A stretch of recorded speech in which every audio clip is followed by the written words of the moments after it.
Your life as a medieval torturer? You wake up before sunrise.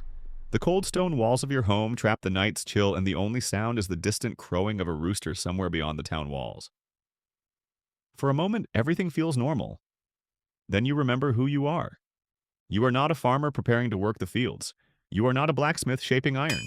You are not a merchant preparing goods for the market. You are the town torturer, and everyone knows it. In medieval Europe, your profession is one of the most feared and hated occupations imaginable. The authorities need you, but the public despises you. You perform tasks that few others are willing to do, and because of that, you exist in a strange position within society. You have power, you have influence, but you will never be respected. As you step outside your home, the morning air bites at your skin. A few townspeople are already awake, carrying baskets of food or leading animals through the streets. They see you. Immediately, conversations stop. People lower their eyes. Some turn and walk away. Others pretend not to notice you at all. You're used to it. This happens every day. Most people believe that your work has stained your soul. Some think you're cursed. Others believe that anyone who spends so much time around criminals, prisons, and punishment must somehow be evil themselves. The irony is that many of the same people who fear you depend on you. Without people like you, the authorities would struggle to enforce the law. Still, nobody wants to be your friend. As the town wakes up around you, you begin your daily routine. Your first destination is the local jail. The prison isn't large. Most medieval towns don't have massive prison complexes like modern cities. Instead, prisoners are often held temporarily while awaiting trial or punishment. The guards greet you cautiously. Unlike ordinary citizens, they don't avoid you. They work alongside you regularly. Still, even they keep a certain distance. Your reputation follows you everywhere. Inside the prison, conditions are harsh. The smell alone is overwhelming. Prisoners sit in cramped cells with little comfort. Food is limited. Medical care is nearly non-existent. Many inmates are terrified, not only of their crimes being discovered, but of what might happen if they're found guilty. And that's where you come in. Contrary to what many people imagine, you don't spend every day carrying out punishments. Much of your work involves maintaining records, preparing equipment, assisting officials, and carrying out orders from local authorities. Everything you do must be authorized. You don't decide who is guilty. Judges make those decisions, officials issue commands, you simply carry them out.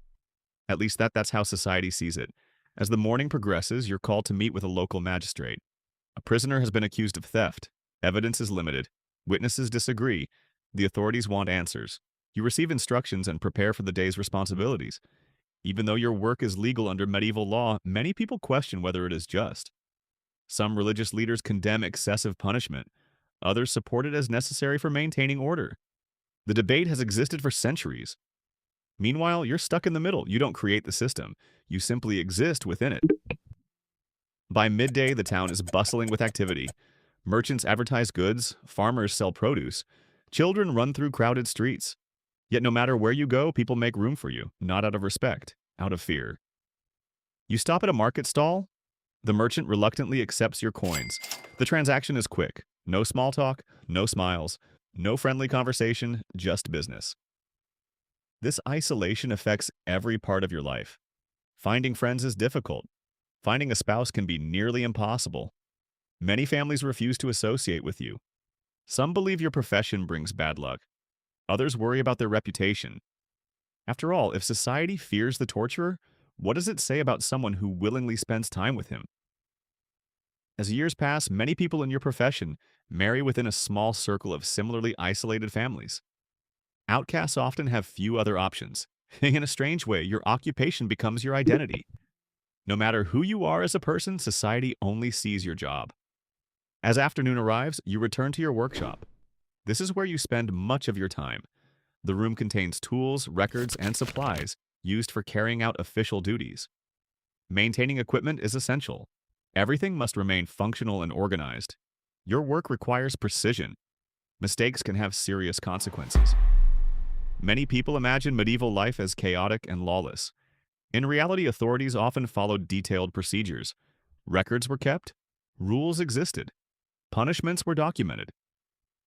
The system wasn't always fair, but it was often more structured than modern movies suggest.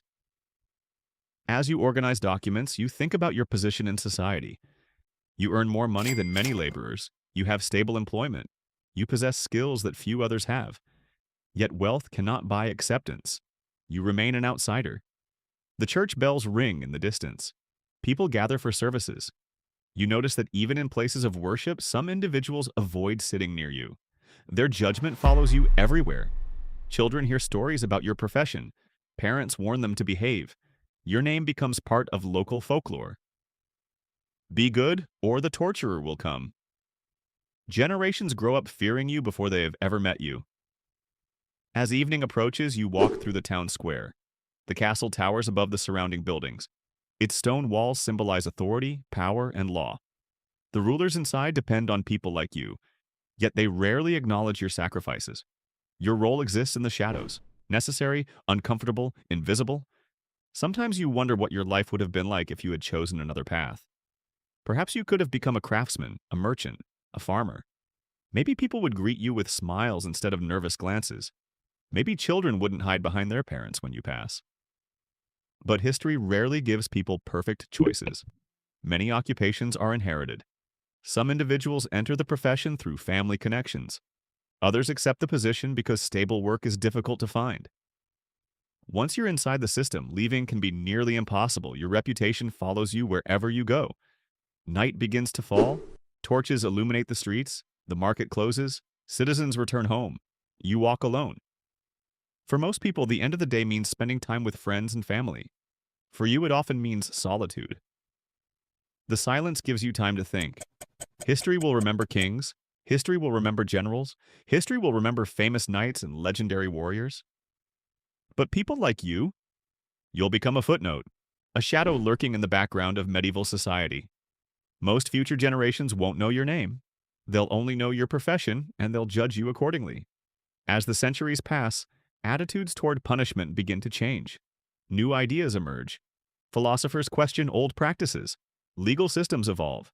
Gradually, many forms of medieval punishment disappear. The world moves forward. What was once considered normal becomes controversial. What was once accepted becomes condemned. Looking back, future generations will view your profession through a very different lens. Some will see you as cruel. Others will see you as a product of your time. Many will struggle to understand how such a role could have existed at all. Yet history is full of uncomfortable truths. Every era has practices that later generations question. The medieval world was no exception. As you prepare for sleep, the town grows quiet once more. The same stone walls that greeted you this morning now surround you again. Tomorrow will be much like today. People will avoid you. Officials will need you. Society will fear you. And you will continue living between two worlds, neither fully accepted nor completely rejected, a necessary outsider, a servant of the law, a prisoner of your own reputation. You close your eyes.